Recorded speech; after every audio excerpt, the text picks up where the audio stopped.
OSC scholarship যেটাকে তোমরা SC ST OBC scholarship বলে থাকো, এই ওএসসি স্কলারশিপে নতুন একটি আপডেট এসেছে।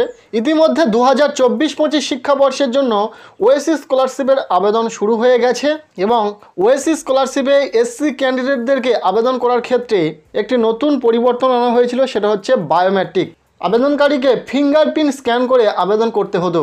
এক্ষেত্রে কিছু কিছু ফিঙ্গারপ্রিন্ট ডিভাইস কাজ করলেও কিছু কিছু ফিঙ্গারপ্রিন্ট ডিভাইস কোনো কাজ করছিল না, যার ফলে প্রচুর সংখ্যক ছাত্রছাত্রীরা আবেদন করতে চাইলেও তারা কিন্তু আবেদন করতে পারছিল না। এবং এক্ষেত্রে বর্তমানে আমরা দেখতে পাচ্ছি নতুন একটি আপডেট এসেছে। ওটিপি ভ্যালিডেশনের মাধ্যমে স্কলারশিপ আবেদন করতে পারবে।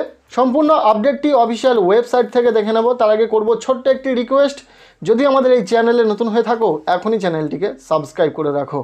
ওএসসি স্কলারশিপের অফিসিয়াল ওয়েবসাইটে আসার পর এখানে অ্যানাউন্সমেন্ট সেকশানে তোমরা দেখতে পাবে লেখা শো করছে validation of Aadhaar through OTP KYC is now available. অর্থাৎ ওটিপি কেওয়াইসির মাধ্যমে আধারের বৈধতা এখন উপলব্ধ। যেটা বায়োমেট্রিকের সাহায্যে হচ্ছিল সেটা বর্তমানে ওটিপি ভ্যালিডেশনের মাধ্যমে হয়ে যাবে। অর্থাৎ আধার কার্ডে যে মোবাইল নাম্বার থাকবে সেই মোবাইল নাম্বারে ওটিপি যাবে এবং ওটিপিটাকে ভেরিফাই করিয়ে নিতে হবে। সো বুঝতেই পারছো নতুন আপডেটের মাধ্যমে বায়োমেট্রিকের মাধ্যমে যে আবেদন পদ্ধতিটা শুরু হয়েছিল সেটা বর্তমানে পরিবর্তন হয়েছে। স্টুডেন্টের আধার কার্ডে মোবাইল নাম্বার লিঙ্ক থাকতে হবে এবং সেই মোবাইল নম্বরে ওটিপি যাবে, যেটার মাধ্যমে আধার ভ্যালিডেশন কমপ্লিট হবে এবং ছাত্রছাত্রীরা স্কলারশিপে আবেদন করতে পারবে। এই সম্পূর্ণ পদ্ধতিটা একটু দেখে নেওয়া যাক। তার জন্য আমরা প্রথমত রেজিস্ট্রেশন পেজে কিভাবে সম্পূর্ণ পদ্ধতিটা হবে। সো প্রথমত স্কলারশিপ আবেদন করার জন্য রেজিস্ট্রেশন করতে হয়। তো এখানে স্টুডেন্ট রেজিস্ট্রেশন অপশানে জাস্ট ক্লিক করে দেবে। এরপর তোমাদের সামনে পরবর্তী পেজটি ওপেন হয়ে যাবে। এখানে স্টুডেন্টের ইনস্টিটিউট যে ডিস্ট্রিক্টের আন্ডারে থাকবে সেই ডিস্ট্রিক্টটাকে চুজ করে নিতে হবে। এরপর জাস্ট সাবমিট বাটনে ক্লিক করে দিতে হবে। এরপর পরবর্তী পেজে তোমাদের কি কি করণীয় এবং কি কি বর্জনীয় সেগুলি শো করবে, যেগুলি থেকে তোমরা প্রতিটা পয়েন্ট খুব ভালো করে পড়ে নেবে এই স্কলারশিপ আবেদন করার পূর্বে। এই সমস্ত বিষয়গুলি তোমাদের জানা প্রয়োজন। তো সব কিছু দেখে নেওয়ার পর জাস্ট এখানে ক্লিক করে দেবে। নেক্সট তোমাদের সামনে পরবর্তী পেজটি ওপেন হয়ে যাবে। এখানে স্টুডেন্ট তথা আবেদনকারীর কাস্ট সার্টিফিকেটের নম্বরটিকে সঠিকভাবে বসিয়ে দিতে হবে। দেন কাস্ট সার্টিফিকেটের যে ইস্যু ডেটটা রয়েছে সেটা এখানে সঠিকভাবে বসিয়ে দিতে হবে। এরপর এখানে যে ক্যাপচার কোডটি তোমরা দেখতে পাবে সেই ক্যাপচার কোডটিকে সঠিকভাবে এই বক্সে বসিয়ে দিতে হবে। দেন তোমাদেরকে এই সাবমিট বাটনে ক্লিক করে দিতে হবে। এরপর নেক্সট পেজটি ওপেন হয়ে যাবে।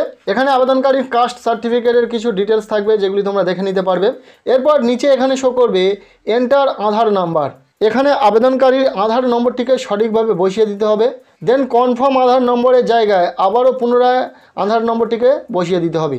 এরপর এখানে একটি অপশান তোমরা দেখতে পাবে গেট ওটিপি। আধার নম্বরটিকে সঠিকভাবে দেওয়ার পর এখানে গেট ওটিপি অপশানে জাস্ট তোমাদেরকে ক্লিক করে দিতে হবে। দেন আধার কার্ডে যে মোবাইল নম্বরটি লিঙ্ক থাকবে সেই মোবাইল নম্বরে একটি ওটিপি যাবে এবং এখানে পপ আপ নোটিফিকেশনের মাধ্যমে কোন নাম্বারে ওটিপি যাবে সেই নাম্বারের লাস্ট ডিজিট শো করবে এবং সেটা থেকে তোমরা বুঝে নিতে পারবে। এখানে পপ আপ নোটিফিকেশনের মাধ্যমে সেটা শো করবে। সো সেখানে তোমরা ওকেতে ক্লিক করে দেবে। এরপর নিচে এখানে ওটিপিটাকে সঠিকভাবে এই বক্সে বসিয়ে দিতে হবে।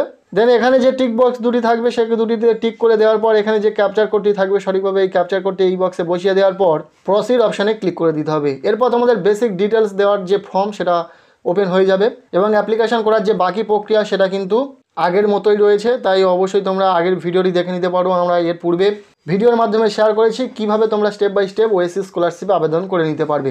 সেই ভিডিওটি দেখে নিতে পারো। সেই ভিডিওর লিঙ্ক তোমরা এই ভিডিওর ডেসক্রিপশনে পেয়ে যাবে।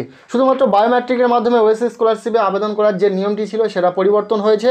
সো এই আপডেটটি কেমন লাগলো, আজকের এই ভিডিওটি এতটুকুই ছিল। ভালো লেগে থাকলে লাইক করো, চ্যানেলে নতুন হয়ে থাকলে অবশ্যই চ্যানেলটিকে সাবস্ক্রাইব করে রাখো এবং পারলে ভিডিওটি বন্ধুদের সাথে প্রচুর শেয়ার করে দাও।